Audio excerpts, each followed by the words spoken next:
Olá, tudo bem? As importações de leite em pó no Brasil atingiram números alarmantes em 2023 e a situação coloca em risco a pecuária leiteira nacional. Há inclusive o alerta de desabastecimento interno e o possível aumento de preço aos consumidores. A gente vai abordar a partir de agora os impactos dessa situação para produtores e trabalhadores, entre eles médicos veterinários e zootecnistas que têm participação relevante nesta cadeia produtiva. A nossa conversa é com a médica veterinária e conselheira suplente do Conselho Federal de Medicina Veterinária, Lilian Miller. Muito obrigado pela sua participação aqui no estúdio CFMV. Eu que agradeço, Léo, a oportunidade. Lilian, só para a gente ter uma dimensão desse contexto, em 2023 o Brasil importou quase 2,2 bilhões de litros de leite em pó. Isso dá aí um crescimento de quase 70% na comparação com 2022. Queria saber de você como essa situação de importação afeta os produtores de leite aqui no Brasil. Então, Léo, o ano de 2023 foi dramático para o produtor de leite. Isso acarretou um ano de muita dificuldade em preço. Tá? Nós tivemos custos também altíssimos de todos os insumos, de todo o setor produtivo, da cadeia produtiva do leite.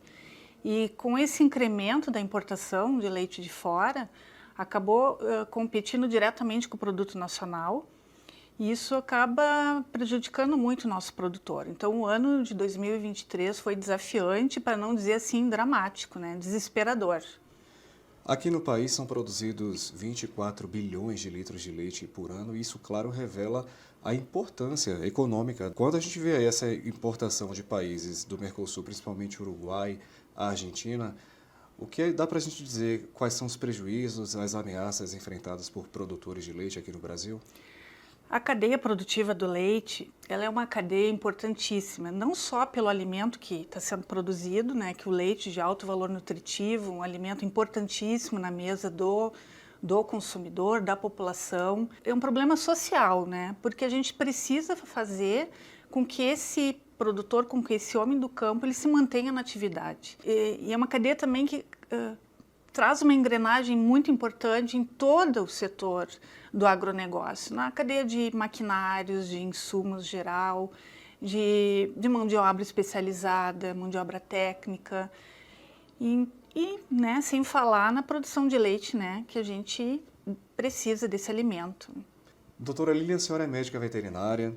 Queria conversar contigo também sobre o papel dos médicos veterinários e também dos zootecnistas na produção de leite, na gestão de fazendas leiteiras. Como é esse trabalho? A gente começou justamente o estúdio falando, né, destacando a participação importante que esses profissionais têm neste segmento. A atividade leiteira é um segmento que está bastante profissionalizado. Houve um incremento ao longo dos anos na evolução tecnológica, na melhoria genética, num conhecimento melhor sobre qualidade do leite, como manter essa qualidade do leite no campo, porque o leite, a qualidade dele começa lá da fazenda. Então, os profissionais, eles estão diretamente relacionados com tudo isso, né? Com a parte sanitária dos animais, o controle de zoonoses, né? Que também é fundamental na saúde, né, humana como um todo. Então, saúde única é no controle, então, da sanidade animal, do meio ambiente como um todo e da saúde única. Então, é fundamental a gente ter, né, essa cadeia andando para ter uma demanda maior, né, de mão de obra para esses profissionais. Importante a senhora falar de mão de obra porque o cenário que se desenha é de crise, né? Como esses profissionais, no caso médicos veterinários, zootecnistas, são afetados por essa situação de importação? Então, o produtor de leite, ele acaba ficando pressionado com os altos custos, então ele começa muitas vezes a limitar a sua assistência técnica, ele começa a limitar também alguns incrementos tecnológicos na assistência técnica de manejo reprodutivo, num controle sanitário, na aplicação de vacinas, porque é uma maneira dele ir reduzindo os custos para conseguir sobreviver, fechar a conta, né, que já não fecha positivo, muitas vezes no vermelho. Então ele acaba se obrigando a cada vez mais enxugar os seus custos E aí ele começa então a limitar a ação desses profissionais, utilizar menos, né, esse serviço especializado. E claro que isso vai impactar, né, as empresas também. Nós temos muitas empresas que atuam no gerenciamento, na gestão dessa propriedade. E como fazer gestão numa crise, né? O produtor, às vezes, ele não entende, porque ele vou gerir o quê se eu não estou tendo retorno na minha atividade? Então, ele também já nem se preocupa mais em fazer conta, porque ele sabe que já está no vermelho. Então, é bastante preocupante. Esse raio-x que a senhora acabou de fazer para a gente cai direto também na qualidade do serviço, né? Na qualidade do serviço, na questão do bem-estar dos animais, na questão de aspectos sanitários também. Tudo isso é afetado? Com certeza, com toda certeza. Se há uma redução no uso de um manejo sanitário, por exemplo, começa a comprometer, né, a qualidade de vida desses animais, também na qualidade do leite. O produtor ele pode começar a economizar nos insumos, na nutrição dos animais, ele vai não poder investir também em bem-estar, né, em estruturar a sua atividade para conseguir levar os animais a um bem-estar melhor. E isso acaba prejudicando toda a engrenagem, né, da atividade leiteira.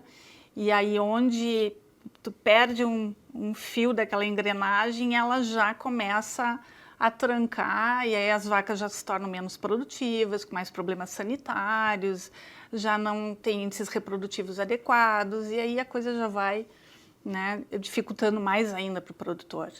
Tem um movimento que tem ganhado força no país, começou em Minas Gerais ali, é o chamado Minas Grita pelo Leite, conta inclusive com o apoio do Conselho Regional de Medicina Veterinária de Minas Gerais e apresenta uma série de reivindicações para ajudar o setor. Quais são essas reivindicações e como tem sido o diálogo com o governo federal e outros órgãos que são ligados ao segmento? Então, essa manifestação, esse evento é de grande importância e com a participação do Conselho Regional, né, de Minas Gerais. Então, isso mostra também que nós temos que nos unir, né, para lutar. Porque o que nós precisamos? Uma melhor valorização do setor. Há um descaso, né, com a atividade, há também uma desvalorização do produtor como um todo. Nós temos que pensar que nós precisamos reduzir os custos desses insumos. Desde 2002, através do Ministério da Agricultura, com a implementação das normativas do leite, o produtor ele vem se qualificando, ele vem se mudando o seu sistema produtivo para poder se enquadrar dentro das normativas e dentro das suas evoluções que aconteceram ao longo desses anos, porque o anseio era sempre valorizar melhor o seu produto para ser competitivo no mercado internacional. E o que a gente vê agora é exatamente o contrário. O produtor ele trabalhou ao longo desses anos, são mais de 20 anos trabalhando para se qualificar, para se adequar, não só o produtor, mas as indústrias, os técnicos também, aprendendo como lidar, como atuar melhor. E nesse exato momento a gente está vendo o inverso, né? Onde o produto que vem de fora é muito mais valorizado do que o produto interno. Então isso causa uma desmotivação geral, né? na atividade como um todo. Então essas demandas aí desse movimento que tem ganhado força nacional tem a ver com a qualidade do produto e também com a precarização do serviço, né? O produtor estando mal remunerado, o que acontece? Ele acaba não investindo, não procurando também investimentos. Isso acaba como um todo piorando todo o segmento produtivo. Ele não vai investir em melhoria dos seus equipamentos, dos produtos de higiene, da questão sanitária, tudo isso que nós falamos até agora, né? E porque ele está desmotivado e ele não está remunerado. Então a tendência é começar a piorar, né, os índices de qualidade como um todo dessa propriedade rural. Então vamos falar de futuro. Qual é a expectativa daqui para frente para o setor leiteiro diante dessas demandas que estão sendo apresentadas? Dramático. Porque que incentivo tem o produtor para se manter no campo? Que incentivo tem a sucessão familiar, o seu filho, né, os seus familiares, aquela nova geração que olha o seu pai passando trabalho, passando dificuldade, não sendo remunerado. Então é muito dramático, a gente começa a repensar, porque a gente sabe isso a cada dia que nós acompanhamos as propriedades leiteiras, os produtores a cada dia estão parando com a atividade. Não só produtores pequenos, produtores estritamente familiares, mas produtores também com maior produção, que investiram, né, pesado, mobilizaram dinheiro em toda a estrutura para produzir, e eles não dão conta, né, do custo e acabam parando com a atividade. Então a gente para e pensa, qual o futuro? É dramático. De onde virá o leite, né, dos próximos anos, o leite brasileiro? Então nós não podemos permitir que essa atividade tão importante no agronegócio, tão importante numa questão social, familiar, da propriedade rural, do produtor, do agronegócio, de todos os segmentos, que isso, né, pare ou acabe. Este contexto que a senhora traz liga um sinal de alerta em relação ao desabastecimento interno, né? É uma tendência, porque a gente precisa garantir o abastecimento, né? A gente tem sazonalidade na produção, temos sazonalidade no consumo, está muito relacionado também a isso. Já são fatores que são conhecidos, que muitas vezes acabam interferindo, né, na produção, na comercialização, mas além disso a gente vê uma tendência de diminuição de leite produzido se continuarmos nessa crise como foi em 2023 e como já está se projetando para 2024, né, pelas avaliações desses primeiros meses, porque o leite importado não parou, né, ele está entrando. E a gente vem agora numa expectativa, principalmente assim, algumas regiões sazonais, onde o clima é muito importante, como o sul do país, onde nós temos as regiões mais frias, que são importantes para a produção leiteira, e a gente sabe que é uma época de incremento de produção, e é uma época que o produtor está contando, né, que ele vai produzir mais, porque faz parte, né, da sazonalidade produtiva, mas se seguir entrando leite nesse mesmo montante, vai competir diretamente com o volume produzido aqui no Brasil. Quais medidas podem ser adotadas para tentar reduzir aí o impacto dessas importações no setor leiteiro brasileiro? Temos que rever as questões tributárias, limitar essas importações. Para isso, né, nós temos que também rever esses acordos do Mercosul, porque há outros acordos comerciais envolvidos em que o leite acaba entrando, né, de alguma maneira. Um olhar mais carinhoso para essa atividade, porque não é só a produção em si, é a questão social, né, de manter essas pessoas no campo, na produção, que elas têm esse perfil específico para a produção de leite. Esse produtor, ele não tem muitas vezes a estrutura, a condição, o conhecimento para migrar para outra atividade.